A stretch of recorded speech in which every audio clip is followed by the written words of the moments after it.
অত্যন্ত মহব্বতের ব্যক্তিত্ব, ইসলামী আন্দোলন রাজনীতিগুরু জনাব মুফতি মুস্তাফা কামাল।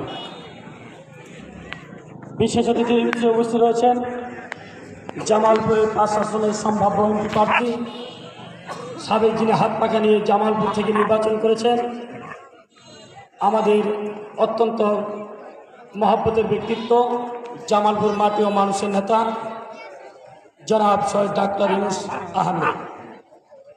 বিশেষ অতিথি হিসেবে উপস্থিত রয়েছেন আমার অত্যন্ত সহযোগিতা মহব্বতের মানুষ, ইসলামী আন্দোলন বাংলাদেশ জামালপুর জেলা শাখার সংগ্রামী সহ সভাপতি মুফতি সালেহ আহমেদ সাহেব।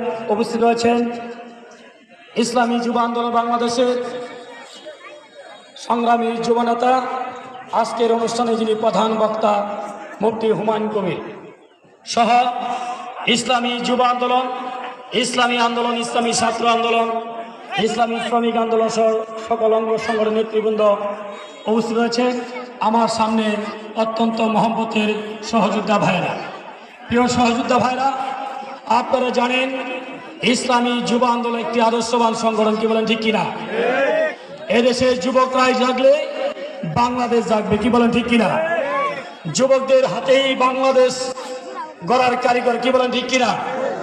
বাংলাদেশে আপনারা দেখেছেন আজকে যুব সমাজের মাধ্যমে যে কাজ করা হয় সেই কাজের অগ্রগতি বাড়ে। কি বলেন ঠিক কিনা? প্রিয় ভাইরা, আজকে বাংলাদেশ বিভিন্ন যুব সংগঠনের মাধ্যমে বাংলাদেশের যুব সমাজ নষ্ট তলায় পড়ে গেছে। কি বলেন? আজকে যারা অন্যান্য রাজনীতি দলের নেতৃবৃন্দ রয়েছেন, তাদের যুব সংগঠন রয়েছে, তাদের দিকে তাকিয়ে দেখেন তাদের চরিত্র কেমন হয়েছে।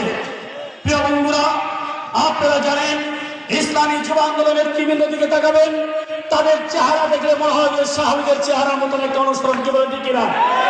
তাদের চেহারা দেখলে মনে হয় সাহাবীদেরকে মনে হয়। কি বলেন ঠিক কিনা? তাদের চেহারা দেখলে আমাদের প্রিয় নবীকে ভালো হয়। কি বলেন ঠিক কিনা? প্রিয় সহযোগিতা ভাইরা, ইসলামী যুব আন্দোলন একটি বিপ্লবী সংগঠন। এই সংগঠনের মাধ্যমেই বাংলাদেশে ইসলামী হুকুমত প্রতিষ্ঠা করা সম্ভব। কি বলেন ঠিক কিনা? অতএব আজকে এই এলাকার যত যুবক ভাইরা রয়েছেন, আপনাদেরকে দাওয়াত দিচ্ছি, আগামী দিনে ইসলামী হুকুমত প্রতিষ্ঠার জন্য ইসলামী যুব আন্দোলনকে সামনে রেখে যুব আন্দোলন সাহায্য করেছে একটি বিপ্লব তৈরি করবেন।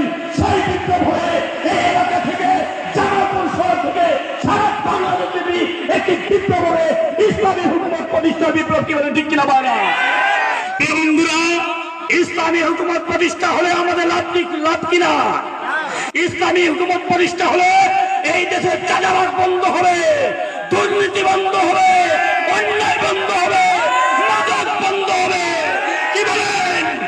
ধর্ষণ বন্ধ হবে। কি বলেন? এই দেশের মানুষ, এই দেশের ছাত্র যুব সমাজ আর ধর্ষণের সেঞ্চুরি করতে পারবে না। কি বলেন ঠিক কিনা ভাইরা? আমরা এই স্বৈরাচার জালিম সরকারকে পতন করার জন্য সক্ষম হয়েছি, কিন্তু আগামী দিনে এই বাংলার জমিনে আর স্বৈরাচার সরকারকে আমরা দেখতে চাই না। ইসলামী বিপ্লব দরকার রয়েছে। তারা আজকে কি প্রতিজ্ঞা করতে পারে? কে কে প্রতিজ্ঞা করে দিতে পারেন? প্রিয় বন্ধু, শুধু ইসলামী যুব আন্দোলন হলে হবে না, শ্রমিকদের মাধ্যমে একটি বিপ্লব করতে হবে। কি বলেন ঠিক কিনা? এই দেশের প্রায় 86% মানুষ শ্রমিক। অতএব যারা শ্রমজীবী মানুষরা রয়েছেন তাদের কথা দিচ্ছি, ইসলামী শ্রমিক আন্দোলনের পতাকা তুলেছে এই দেশে ইসলামী শ্রমিক আন্দোলনের মাধ্যমে একটি হুকুমত প্রতিষ্ঠা করা দরকার। কি বলেন ঠিক কিনা? কারণ ইসলামী শ্রমনীতি বাস্তবায়ন ছাড়া এই দেশে শ্রমিকের ভাগ্য পরিবর্তন করা সম্ভব না।